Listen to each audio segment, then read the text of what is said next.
It's time for another rant about the state of the media industry.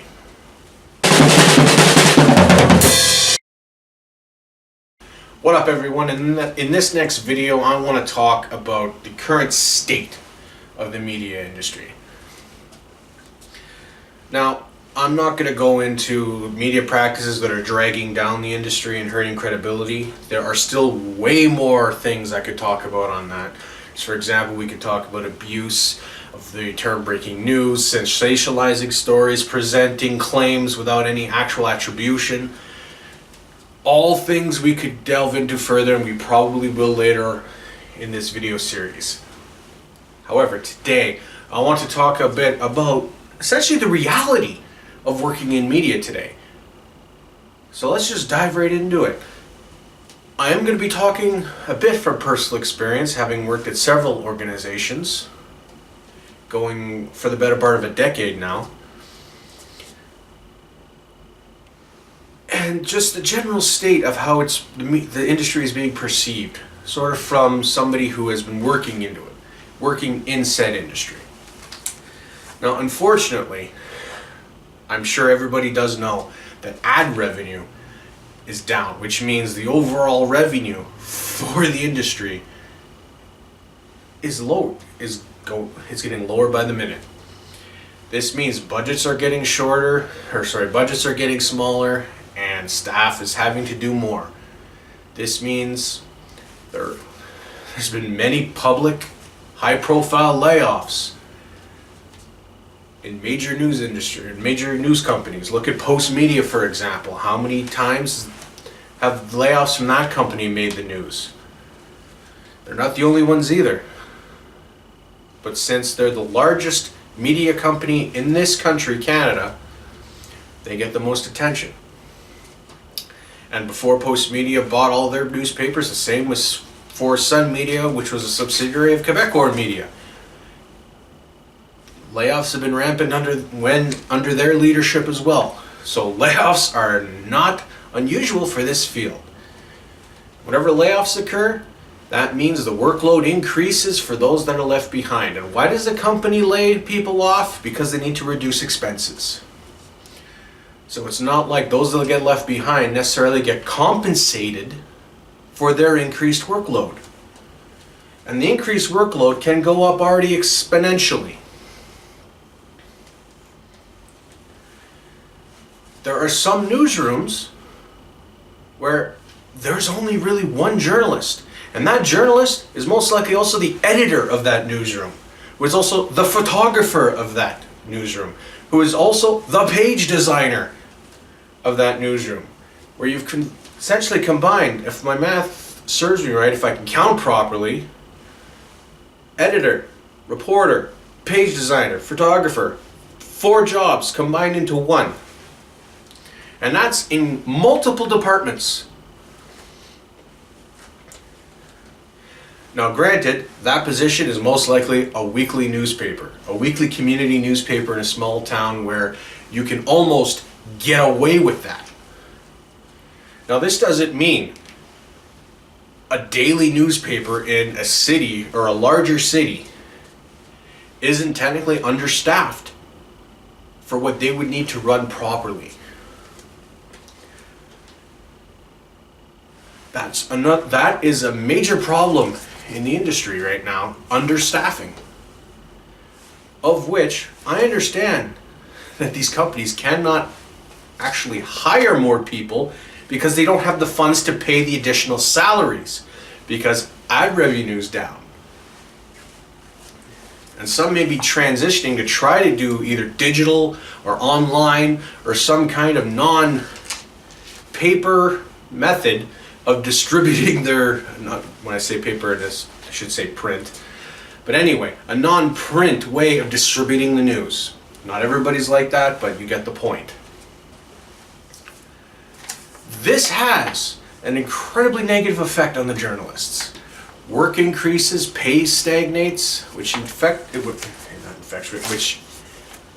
essentially means you're getting a pay cut every year.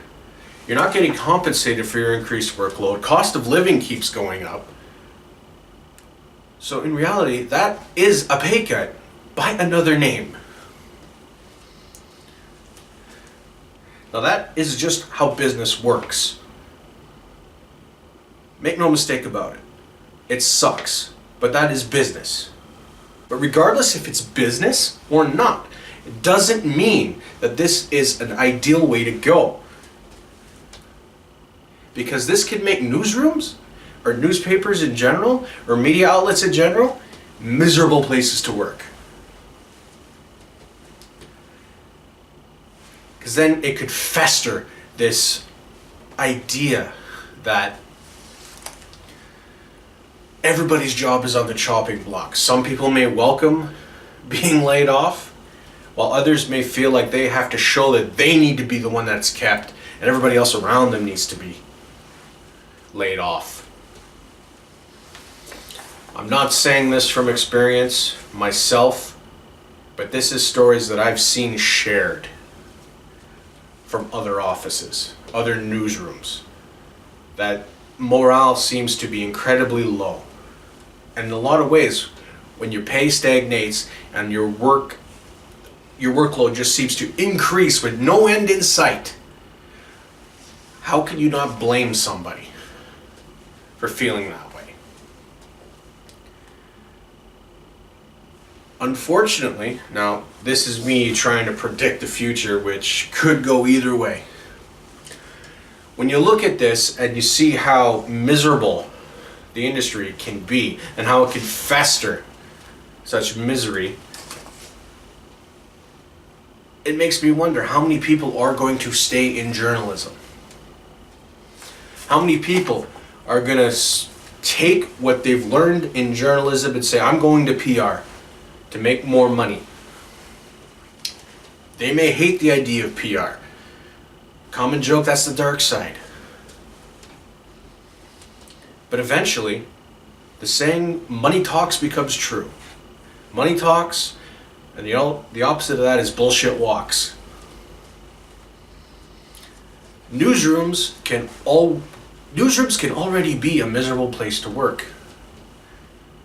You could have colleagues that take journalism way too seriously, an editor that you just can't please, that thinks their way of doing journalism is the only way and everything else is the stupidest proposition you've ever heard. So you take situations like that and you impose and you add in the factors that I've just outlined above: decrease in ad revenue, layoffs, increased workloads, stagnant wages, and it's just now a powder keg that's going to set to go. And this is an engine that's going to blow at some point. The industry is no longer sustainable. Something needs to be done. New ways forward need to be found. Now, unfortunately, this may not be, the crash and burn may be inevitable, because there's one thing I do want to point out, that while some of these companies are facing trouble, this means some may close publications that they own. Here's one such case. This is the Lindsay Post. Lindsay Post, and that paper closed in 2013. This was a paper that dates back to the era of Confederation, when Canada was actually created as a country in 1867. This paper goes back to that era. Long history. This was closed in 2013. And as per the article I found, which was printed January 25th, 2017, it has left a vacuum of local news coverage in Kawartha Lakes that hasn't been filled. And this is a community in South Central Ontario. And make no mistake, Kawartha Lakes isn't some small town in the middle of nowhere in Southern Ontario. It's actually a city, 73,000 people. Now, that might look like a small town in the boonies compared to Toronto, a city of 2 million people. But make no mistake about it, this Kawartha Lakes is still a city. And when a long-time paper closes, and something doesn't rise from the ashes of the former publication that went under, that should give a very clear message that the industry is largely in some serious trouble. When an upstart cannot get off the ground, when something doesn't come in to fill the vacuum. Now, for what I have understood, in similar situations, nearby publications will offer pages, essentially, for news from just say we'll use Kawartha Lakes from that area. A nearby paper will offer a page for Kawartha Lakes news and then distribute their paper in that area. Now, that may be a way of still getting out the news, but realistically, are people going to pay for a paper that has one page of news relevant to that community? I don't know how much of a solution that is. And I think this goes back to a comment I made in the Does the Media Deserve Subsidies video, where I said some of these companies, like Post Media, have grown way too big to the point where they cannot sustain themselves.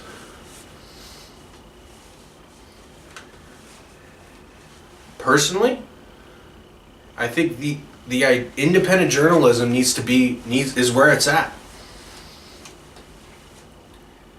Because when you're independent, you're small and you actually have to get better. You have to fight for your survival.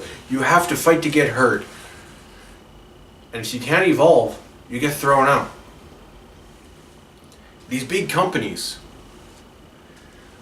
realistically, will be around for a while. But the crash is eventually coming.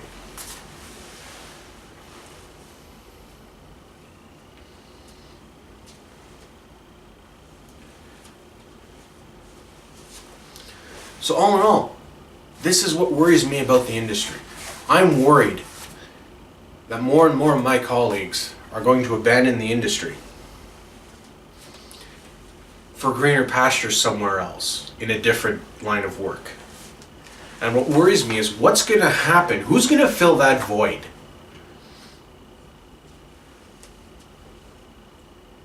The only issue in media practice that I'm going to bring up is the hiring of activists, because I think this is very relevant to this point.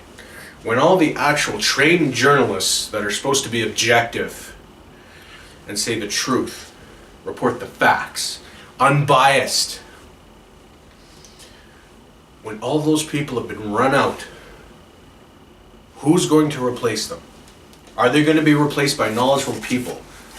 Or are we going to see what's been happening with some online sites, whether you want to say they're far right, far left, middle, whatever, when all you see is essentially news articles that are articles really in name only. They're really camouflage activist pieces.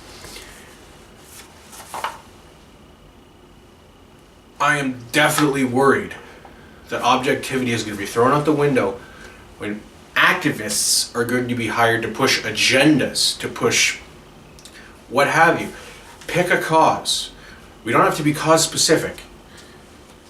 But activists come in, report the news in a very slanted way that is irresponsible. That is the future that I want to avoid for the industry. Because I think if that truly is the future, the industry is in some major trouble that I don't think it will recover from. Thank you for watching this video. If you liked what you saw, please like the video. If you heard anything you agreed with, disagreed with, or just want to continue the conversation, please consider leaving a comment. Anyway, thank you again for watching. Please have yourself a good day.